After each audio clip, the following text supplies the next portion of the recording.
seen from Denver, particularly in the last series defensively, that are going to be challenges for you all in terms of creating your own offense? A lot of variety. They're a team that has a lot of different schemes that they try to use to throw off the rhythm of their opponent. Um, they came out and played zone the first possession of the first game of the series, which I think um, makes it pretty clear that they're trying to keep you off balance. And so, um, you got to stay confident, stay aggressive, and stay on your toes.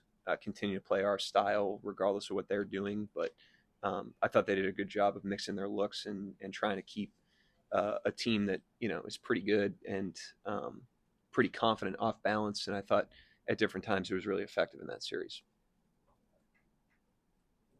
Well,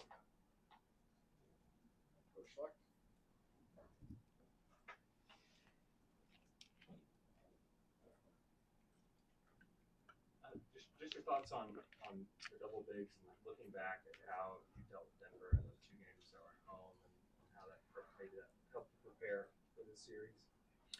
Well, fortunately for us, both teams have a good amount of continuity in their division teams. So we've played them, played preseason games against them every year. So we've played them a ton and are very familiar with one another.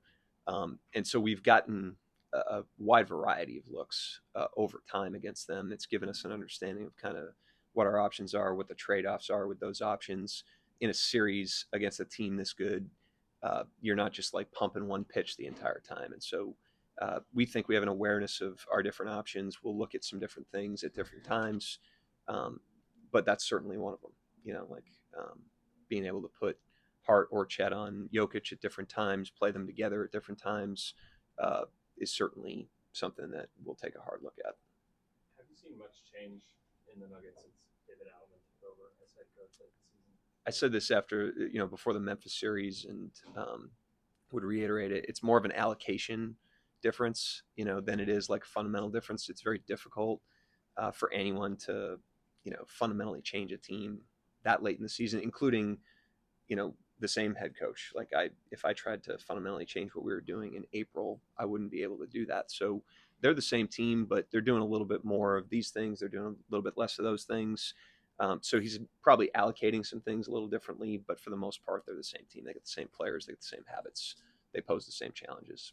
To follow up on that and completely, acknowledging what you're saying, is it possible that they still have like a new breath of life breathe into them with DA taking over, and that they have some sort of new verve from your point of view from far since he took over? I defer to them on that if they want to answer that question. I'm not in a position to know enough about that. I just know they're a challenging opponent that we're ready to play in the series. And obviously, there aren't a lot of teams going 9-10 deep like you guys, but they're down to like closer to 7. Like, what have you seen from them as far as how they've been able to sustain their level of play with such a short rotation? Well, it's a quality 7, with guys that have experience and guys that are really impactful players. And they've introduced different guys at different times, and I would expect them to do that as we head into the series. So we're ready for them past those 7 guys that they kind of close that thing out with. But it's a really quality rotation. They've got experience, they've got offensive firepower, they've got defensive toughness. They're good on the glass, they're good in transition. Obviously, a really good team. Mark, they're 3-0 in game one. It's kind of what goes into starting the series off on the right foot. I mean, to be honest with you, the series starts with game one. It doesn't end with game one. At the end of the night, one team will have one win. The series will be far from over either way. We just try to come out and establish our identity, our style of play, establish kind of our habits and our norms, and we try to take a look at some different things in every game one. We try not to white knuckle the whole game and lock into doing one thing. We try to sample some different things and give ourselves some feedback, put our players in some different situations. That's been successful for us. We think we not only have won those games, which would be nice, but we also learned something, as we head into what is a long series. And this one will be a long series as well. Coach, we asked a couple of the Nuggets players, Joker downplayed the time off that you guys had. Said he figured y'all were definitely playing games. Jamal acknowledged it could be some rust, but then talked about the week off they had where they played the Heat in the finals and said they came out on fire. So I guess how do you weigh rest versus rust? Yeah, I mean it'll be interesting. You know, it's I think both things will subside after the first half or the first game. I don't think it's a huge part of the series as a whole, but um, we did the best we could. We've been in this position obviously before the Memphis series. We did this last year. We've learned as much as we can. We try to maximize the week of practice. We also try to maximize the rest. We try to build up to the game in a way that's wise and positions us to be successful. But you never know. We did the best we could. The guys did a great job, and so we'll see how it goes. Mark, the last time these two teams played, the permanent sub thing was something that people talked a lot about. I just wondered, did you get any follow up from the league or any clarification on those rules? I know. I mean, it was delay a game, and that was, I thought, the right thing to do. Um, these are the 28 best officials in the NBA that are working the second round of the playoffs, so it's not something that I would expect to have to deal with. I think they're going to administer the game fairly and consistently for every team.